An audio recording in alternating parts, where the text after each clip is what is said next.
Colleagues, welcome to an extraordinary board meeting of NHS West Yorkshire Integrated Care Board. Thank you very much for joining today. We are recording this meeting for openness and transparency because this is a meeting in public. My name is Cathy Elliott and I'll be chairing the meeting today. Thank you, colleagues, for joining us from across our system, our places, our sectors, and also our executive management team alongside our non-execs. And we also have colleagues who are attendees today, including Councillor Tim Swift, who is the chair of our partnership. Thank you, colleagues, for introducing yourself in the chat box. That's really helpful for the minutes, as well as for any members of the public who are observing this meeting live as well. So we have 2 items on our agenda today.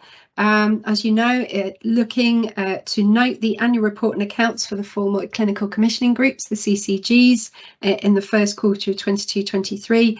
And the second item is the Integrated Care Board, the ICB annual report and accounts for 22-23 to approve them. Colleagues, you've had a very large information pack, as is the nature of annual reports and accounts. So thank you very much for taking the time to go through that. I know a number of you have been going through these documents for many, many weeks and months, and I very much appreciate the oversight and the scrutiny that is taking place across the system, and particularly through committees in places and our audit committee, and working with our internal and external audit, including our colleagues at KPMG.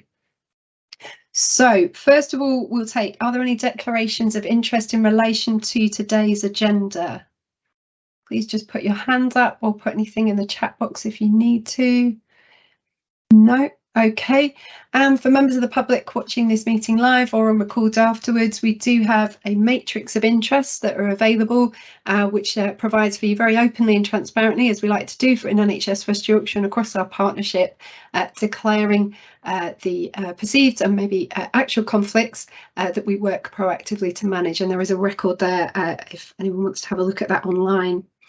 Okay, so Laura, I think we'll move on to item 3 first of all, with Jonathan, our Chief Financial Officer, which is the Clinical Commissioning Group, CCG, Q1 Annual Report and Accounts for 22-23. Board members, you're being asked to note this, but Jonathan, I don't know if you've got any introductory comments or anything you want to draw the board's attention to. Thank you, Chair. Yes, I won't mind just sort of going through the reasons why we're bringing this to board today, and just to set out a little bit of context and process that we've taken the audit committee through, particularly. So these are 5 sets of accounts and annual report for the 5 former CCGs you've described. It covers the first quarter of 22-23. Should stress that these papers are brought to note and not to approve, and that's because obviously the ICB isn't formally responsible for the CCG's positional report for the first quarter of last year because it wasn't in existence. The responsibility falls to the ICB's accountable officer. However, just in terms of adopting a best practice approach, we felt it was sensible to adopt the same approach that we take for the ICB accounts in terms of all the pre-work that's been done through the audit committee and indeed for the paper today. Clarity, all CCG accountable officers were required to provide a letter of assurance to Rob Webster as the ICB accountable officer on the 30th of June, describing the work that they'd done as a CCG to prepare the accounts. Those accounts were submitted in draft initially back in July 2022.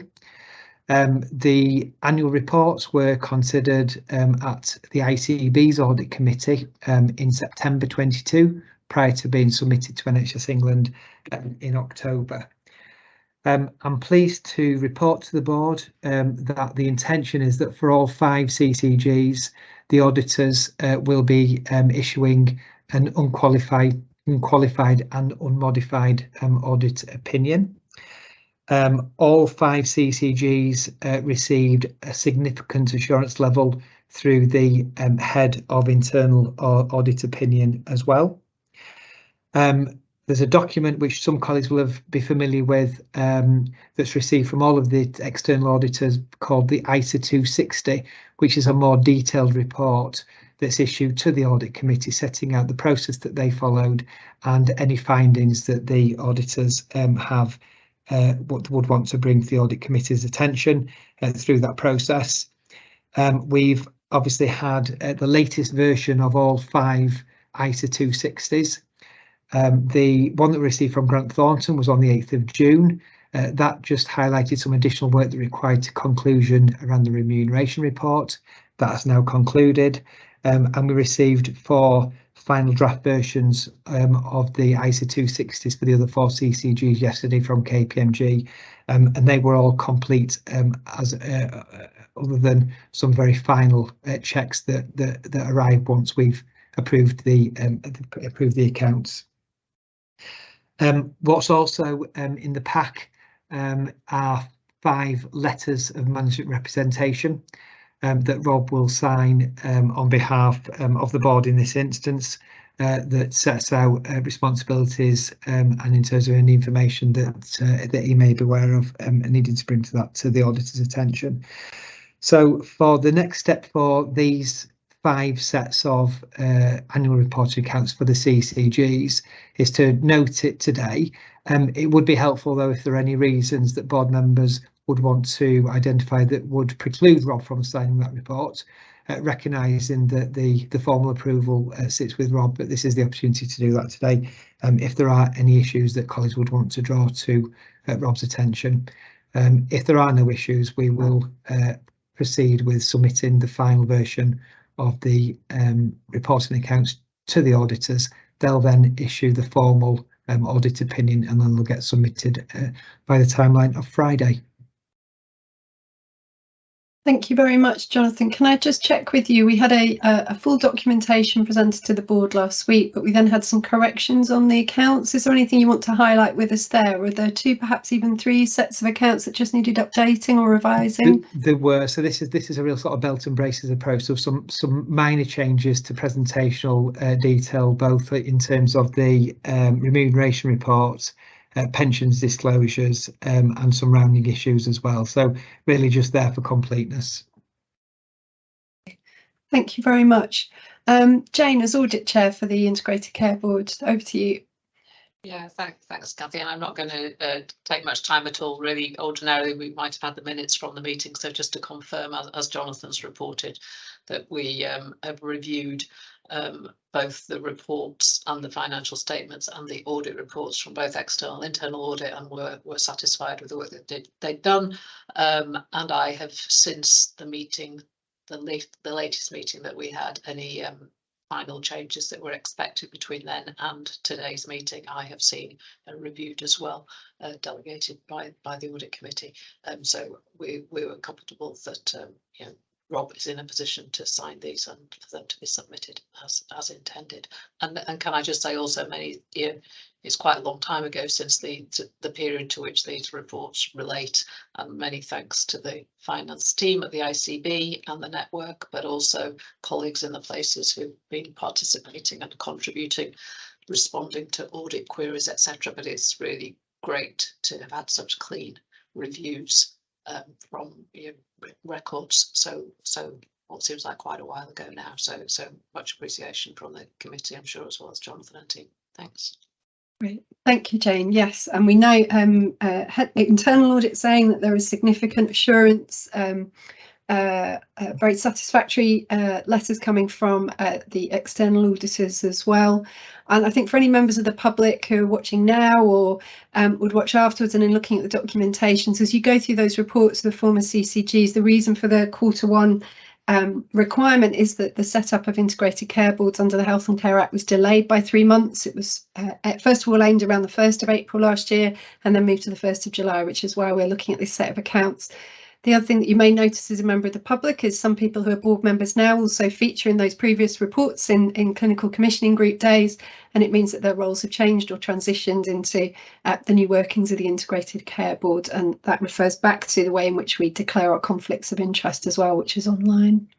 Does anyone have any queries at all in relation to the CCG, or any of our colleagues particularly involved in the previous version of the CCG coming into the ICB? Is there anything colleagues would like to query or share at all? No? Okay. As a board, are we happy to note those annual reports and accounts for 5 CCGs and for their submission to NHS England. I can see nods. It's always interesting doing this on Teams. So thank you, colleagues, very much. And again, sometimes you're only spending a matter of minutes in a board meeting talking about something that has been many, many months' work in huge detail, as you can see in those documents around performance, ways of working, the partnership, as well as the detailed financial information. It's a huge amount of work. So thank you to everybody that has been involved in that. Much appreciated. Okay, Laura, so we have that noted by the board. So we move on to item 4, which is the approval of our ICB annual report and accounts for 22-23. So Jonathan, to you to give us an overview and anything you'd like to highlight with the board, please. Okay, thanks, Chair. So there will be an element of repetition in this summation, which is a positive thing in some way. So these are the ICB accounts that cover the period 1st of July through to 31st of March. The timetable that we followed is set out in the cover paper. The audit committee met on the 16th of June to consider the ICB's annual report and accounts. It was helpful that meeting was attended by both yourself as chair, Cathy, and Rob Webster as the accountable officer also attended that meeting. Again, pleased to report to the board that the KPMG, our external auditors, are intending to issue an unqualified and unmodified audit opinion. We were fortunate, or we were successful in achieving a significant assurance level in terms of our head of internal audit opinion, which, given that we have been in operation for 9 months, is no mean feat. So again, sort of thanks to colleagues that have played a part in that. We received the latest draft version of the ISA 260 from KPMG yesterday. There is one outstanding issue which I would want to draw to the board's attention, and that relates to the requirement still to hand over any final findings from Grant Thornton, who were the auditors for Calderdale CCG for Q1, to KPMG. Now, we are not expecting any issues to arise from that final handover, although clearly that's an issue that KPMG will have to take a view on themselves. So that is the one outstanding issue on the ISA 260, and there's a meeting that's happening at 5 o'clock tonight to conclude that. Have been assured verbally from both auditors that they expect that process to conclude successfully. The letter of management representation, which you can see in the pack, I would want to draw the board's attention to the fact that there were some unadjusted audit errors that have been flagged to the ICB since the audit committee met on the 16th of June. And if you'll just bear with me for a moment, I will put those on screen, because if we were meeting face to face, we'd have probably done a screenshot or a handout just to bring the board's attention to what that information is. So this is some information that will go as an appendix to the letter of representation. And there were 4, if I can find it, 4 what I call unadjusted audit differences. So things that aren't materially in value given our turnover of 5.3 billion, but items that are more than £300,000 in nature, because that's the KPMG and external auditors the NHS operate. So there were 4 areas, and I'm not going to go through those in detail, but you can see the value that will be disclosed. I think helpfully, by way of context, if we had have adjusted for all those 4 audit differences, our surplus would have been reduced by 0.3 million,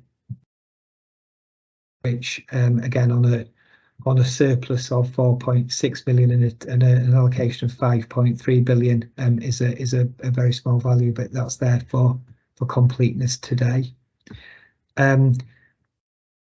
I would want to draw the board's attention to the requirement for board members on the call today to formally assent to the paragraph in the letter of management representation about any disclosures that they that would want to draw to the board's attention, and Laura may want to refer to that, but it's included in section 2.3.2 of the paper, so we do need positive assurance about that. And that's probably all I wanted to say at this stage, Chair. Thank you. Thanks. Laura, do you want to come in on that point that Jonathan's just raised? No, there's nothing further I'd want to say other than unless anyone says differently, I will minute that the board was in agreement with that. Okay, thank you. And Jonathan, we note that point on subject, the discussion on Calderdale's element that you're having later today. Okay, and just thinking of members of the public, these are huge documents that we have in looking at our annual report and accounts. We have an element in the report on our winter board assurance framework, which is an NHS England requirement on page 854. If you've got that far, we've got information on our involvement framework, which is 870, work on our health inequalities, a full governance statement, which is page 886. And we also have a remuneration and staff report as well. So these are all elements that you'll see coming through from the Clinical Commissioning Group former reports, but a full system view of that, including an overview on performance from our Chief Exec across West Yorkshire, which I hope members of the public will find helpful, as well as our board members. Jane, as Audit Chair, is there anything else that you want to add at all? Just again to confirm, as has been reported, that we've reviewed these documents thoroughly through Audit Committee once or twice, I think, and have had the discussions with external and internal auditors. I'm again being kept abreast in terms of any of the changes since, and so the adjusted items or the unadjusted items that Jonathan referred to, and I'm abreast of what those are and understand, and I'm comfortable with them. So again, many thanks to the team. It is an amazing achievement to have pulled this together as the first annual report and accounts for the ICB, and to have such a a clean opinion from both sets of auditors and assurances is great. So again, huge thanks to the team. Get it even smoother next year, I hope. Thank you, Jane. That's really helpful. And as you said, our external auditors are very satisfied, which is really welcome to hear. And again, thank you, as Jane said, thank you to everyone involved in this. Board members, do you have any comments or queries at all before we move to approving the report, the accounts and the letter as well? No, nothing. Jonathan, anything final to add before we sign it off? No. Okay. Again, a huge amount of work over many months. I know the Audit Committee has been briefed for many months, and I had oversight of this as well as many of you at place level. So thank you so much again. Colleagues, are you happy to approve these documents for submission to NHS England? Lovely. Thank you. Our first annual report done, everybody together, which is brilliant. Thank you. Okay. Laura, is there anything else that you want to add? Is there anything any other business? No, thank you. Other than the need to move into private session we do have a private item of any other business. Okay, thank you. So before we finish the recording, and for anyone observing the meeting today, our next full board meeting in public of NHS West Yorkshire is on Tuesday the 18th of July in Batley.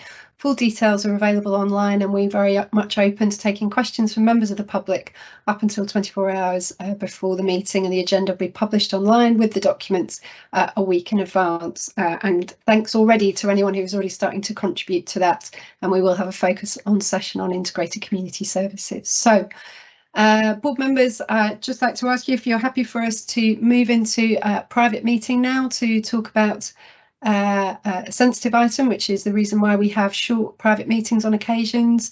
Thank you. We'll end the recording now, and thank you to anyone who's joined us today live.